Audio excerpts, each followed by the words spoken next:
Hello, welcome to my channel.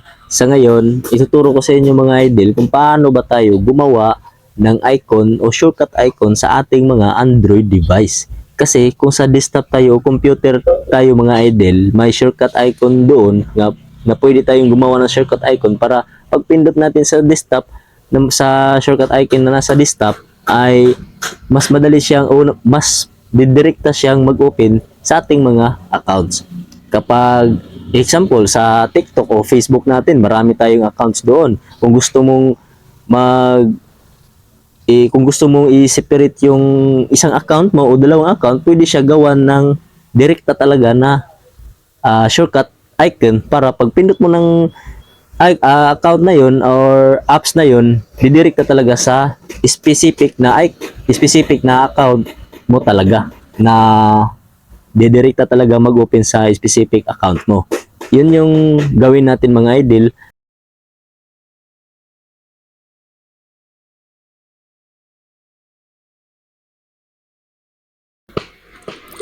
Maganda to mga idol para kayo ay hindi na maglalag out, hindi na mag-switch account sa mga social media platform ninyo. Unang gawin mga idol, basic lang ito. Ito ay example lamang itong gagawin ko mga idol. Sundan nyo lang. Punta tayo sa settings. Tapos,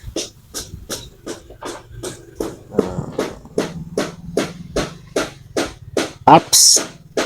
Tapos, dual apps. At nga pala mga idol, yung device ko pala ay Xiaomi 11 Lite 5G NE. Naka-Xiaomi ako mga idol. Kung hindi kayo naka-Xiaomi, sundan nyo lang to, hanapin nyo lang to o i-search nyo lang dito sa settings mga idol. May search button dito sa itaas. Kayo nang bahalang maghanap.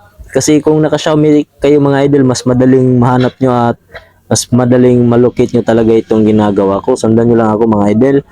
Hanapin nyo itong apps, tapos dual apps.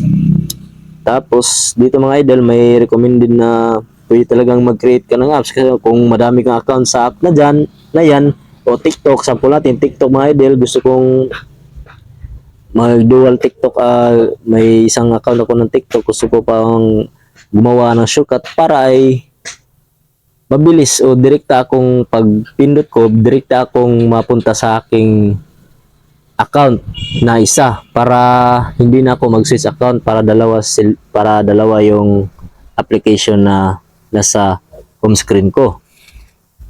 Sundan nyo lang ako mga idol.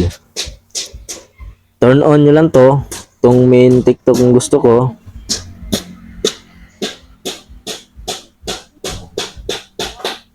Tapos pag na-turn on na yan mga idol, hanapin natin yon dito sa uli ito. Ito mga idol, lagay lang natin sa home screen natin. Ito yung nagawa natin na clone na application sa TikTok. Ito yung dual. Ilagay lang natin dito yung main or anong gustong account mo ilagay dito para di ka na mag-switch account o mag-log out sa main TikTok na application mga idol. Pinutin lang natin ito.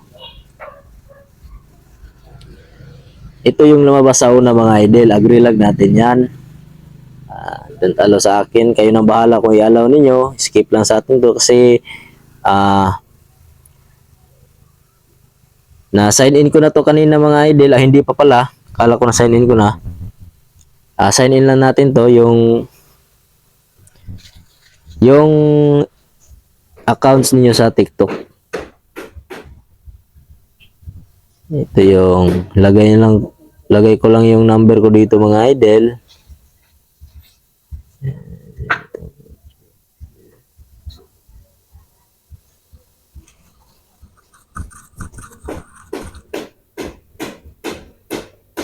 Two objects that are the same.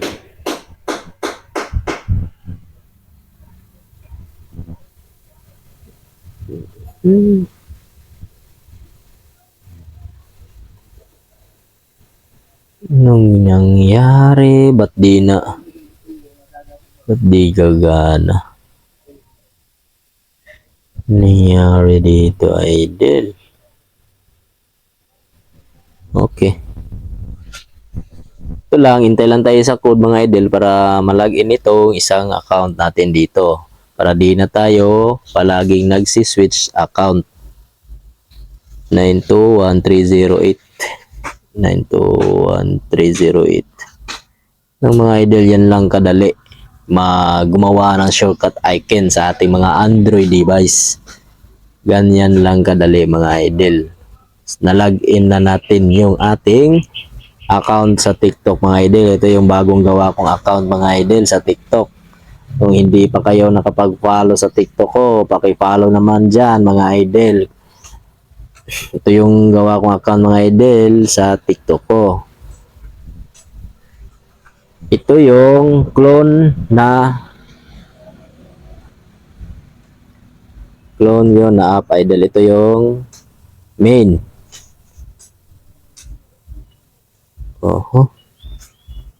Ito yung main mga idol. Ito yung main. Pwede to sa ito yung main mga idol sa isang application. Yan lang mga idol, yan lang ka basic.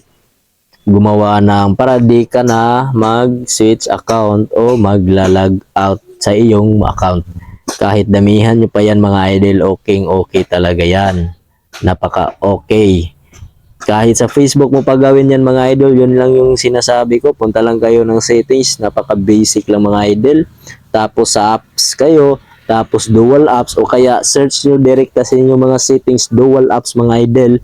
Hanap lang kayo ng mga application ng mga social media platform niyo, kahit ano pa yung social media platform mga idol, hanapin nyo lang at saka gawan nyo ng duplicate para kayo ay madidirekta sa inyong mga account kapag isang pindot lang mga idol. Di na kayo mag-switch account. Yan lang mga idol, ito yung mga application ko na recommended din na pwedeng mag-dual application, dual icon. Yan lang mga idol, sana ay nagustuhan nyo itong video natin ngayon. Sana ay may natutunan kayo na baka basic na mga tutorial kung binigay mga idol. Sana ay may natutunan kayo. At kung hindi pa kayo nakasubscribe mga idol, please hit the like button and subscribe. And don't forget to hit the bell notification para updated naman kayo mga idol sa ating mga bagong video ina-upload palagi. Yan lang mga idol, maraming salamat. God bless you all.